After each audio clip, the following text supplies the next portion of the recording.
All right, we're out here at Atmore Dragway in Alabama. Yeah, right. It's another 10,000 to win race.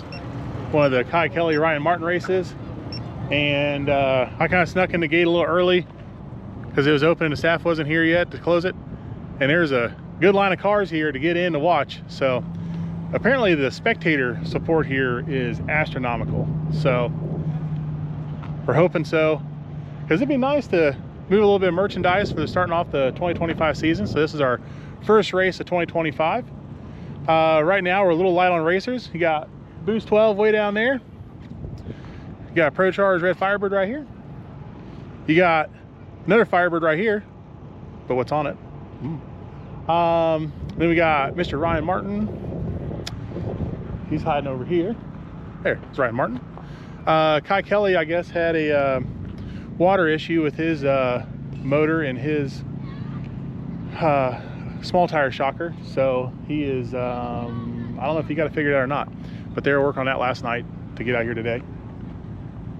So I don't know what cars he's going to bring. I saw last week and they had jangling on radials. I mean, I think it'd be cool to swing the bars a little bit more and put some slicks on it and get after, you know. I see a couple more cars in the line to get in. They're running a True Street class today, and supposedly the True Street class will be pretty big. So luckily for us, I mean, it's 10,000 no matter the car count. So right now we got 4 small tire cars sitting in here, but we didn't run last night because of rain chances. So a lot of people opted to travel down for today instead of getting down yesterday. So got the car out here and it's still got turbos on it. Some of that is because I want to see what it could do. Some of that is because I was kind of lazy over the winter time and I put focuses elsewhere in the car. And yeah, so this is what we got. Races here. I mean, we're kind of wondering if it's going to rain out or not again because of what time of the year it is, because it is February 1st. And this place, I mean, this is Alabama. This is southern Alabama. And they just had like 2 to 7 inches of snow down here less than 2 weeks ago. And now it's 70, warm, sunny. It's almost hot, you know, because we're used to the frigid temps up north. So, change of pace. So kind of break some of the winter. Let's do whatever the middle. What's the middle one? 12. 12? Yeah, we'll do 12. Eric's gapping plugs for me. So we haven't changed plugs since it was pro-charged, I don't think. So we're gonna put a fresh set of plugs in it. I don't know how the turbos are gonna do. I spent a month looking at data and information like that, and that's what evolved us into changing drive shaft speed sensors on the car. Putting the combination of a strange and a Rife sensor on there with neither one of the reluctor pickups. But so far that's already looking really good. We did a little burnout test in the parking lot at the shop to kind of verify that.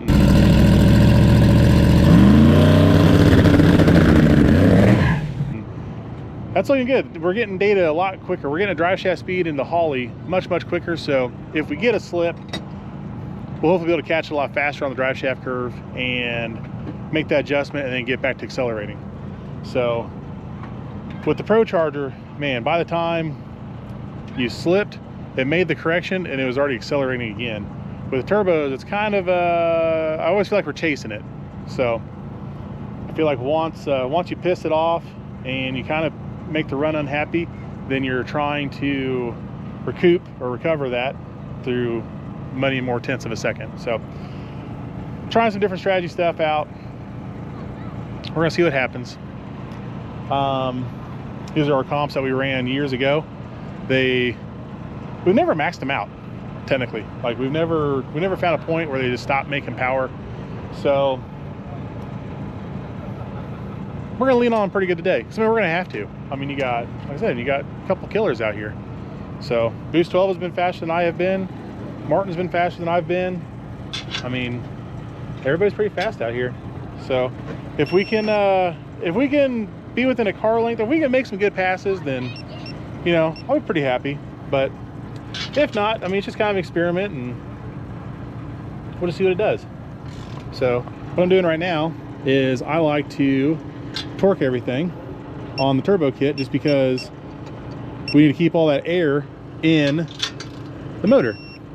So I usually do like 9 to 11 foot-pounds on these 13mm clamps, and then all these 11s and 10s I do like 5. But this just kind of helps us stay on top of anything that's relaxing. Come on. And then the possibility of us breaking a clamp is usually pretty low, but like this one's kind of like, that one's giving me not so good vibes. So I'm gonna stop pulling on that one. So, but being comp turbos, these are oilless. They're air cooled and no oil going into them to go back to the motor. So they make packaging really nice. And this kit, we had VS Racing 8896s on it for forever. And they did really good for us. Very few issues, and made a lot of power. We eventually started kind of maxing them out. The comps we put on, and they worked. I mean, they spooled way faster. We went from spooling our turbo, or spooling on the brake, it take about 3.8 seconds in most weather, and with the comps it took it down to like 1.2, 1.4. And then they picked up, we're on the dyno, about 10% more horsepower everywhere, pound for pound. So that was nice. And then the yeah, I mean, they're just spool nicer, they package nicer, everything's a little nicer about them. So, but because I built this kit with the VS Racings, the turbos are in standard position, but these guys you can put anywhere you want, anyhow you want. So we can have them standing straight up and down right here. I mean, you can do whatever you want to do with these things. So my idea was to build a kit at some point that demonstrated that, but this kit's always worked so well. So I just stayed with it and ran with it. Oh yeah. All right, so we got the car's warmed up. Gonna heat cycle for a second. Boost 12 just started up. Looks like it's fogging for mosquitoes down there.